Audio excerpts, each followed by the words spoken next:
Vote দিতে লম্বা line, বুথের ভিতর বাইরে কড়া নিরাপত্তা। ভোটের কাজে ব্যস্ত ভোট কর্মীরা, সতর্ক পোলিং অফিসার, নাম মেলাতে ব্যস্ত বিভিন্ন দলের এজেন্টরা। মাঝে মাঝেই বেজে উঠছে বিপ বিপ শব্দ। ভোটের আগে ভোটের উৎসব বাঁকুড়ার বিষ্ণুপুর লোকসভা কেন্দ্রে।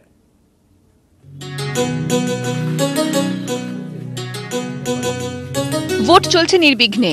চাঁদি ফাটা রোদ অগ্রাহ্য করে সকাল থেকে ভোট দিতে হাজির বাঁকুড়া বিষ্ণুপুরের জয়পুর ব্লকের ভোটাররা। রাউতখণ্ড মাধ্যমিক স্কুলের বুথে ভোট চলছে। প্রবল গরমে ঘেমে নেই একসা সকলে। তার মধ্যেই কেউ হুইল চেয়ারে, কেউ আত্মীয়র কোলে চেপে এলেন ভোট দিতে। কড়া নিরাপত্তা মোড়া স্কুল, আগ্নেয়াস্ত্র হাতে পাহারায় রাজ্য পুলিশ। বুথের ভিতর ভোট কর্মীদের ব্যস্ততা তুঙ্গে। বিভিন্ন দলের এজেন্টরা ব্যস্ত নাম মেলাতে।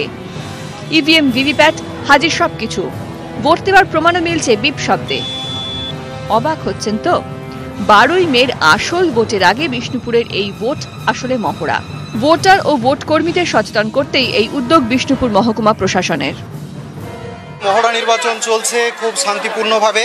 সমস্ত প্রতিবন্ধী ভাইরা তারা যাতে নির্বিঘ্নে তাদের গণতান্ত্রিক অধিকার প্রয়োগ করতে পারে, তার জন্য একটা মহড়া ভোটের আয়োজন করা হয়েছে। যারা পোলিং পার্সনে যারা আছেন তাদেরকে আমরা এই ভিডিওটা তৈরি করছি, এই ভিডিওটা দেখিয়ে তাদেরকে আরও ভোটের কাজের সম্পর্কে আরও বেশি সচেতন করে তোলা এবং আমাদের এখানকার যারা ভোটার আছেন তারা কি কি পরিষেবা পেতে পারেন সেইগুলো সেই সব মানুষের কাছে পৌঁছে দেওয়ার জন্য।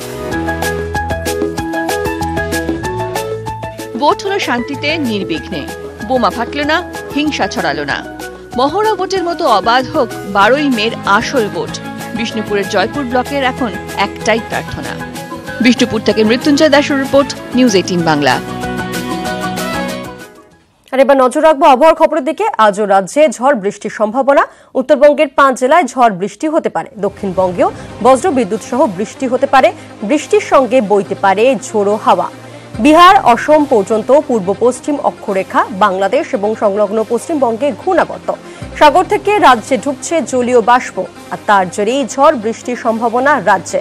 আগামী 3 দিনের তাপমাত্রা বাড়বে। আজ কলকাতার সর্বনিম্ন তাপমাত্রা 26 ডিগ্রি, স্বাভাবিকের থেকে 1 ডিগ্রি বেশি। আজও রাজ্যে ঝড় বৃষ্টির সম্ভাবনা রয়েছে। উত্তরবঙ্গের 5 জেলায় ঝড় বৃষ্টি হতে পারে। পাশাপাশি দক্ষিণবঙ্গেও বজ্র বিদ্যুৎ সহ বৃষ্টি হতে পারে। বৃষ্টির সঙ্গে বইতে পারে ঝোড়ো হাওয়া, এমনটাই জানাচ্ছে হাওয়া অফিস।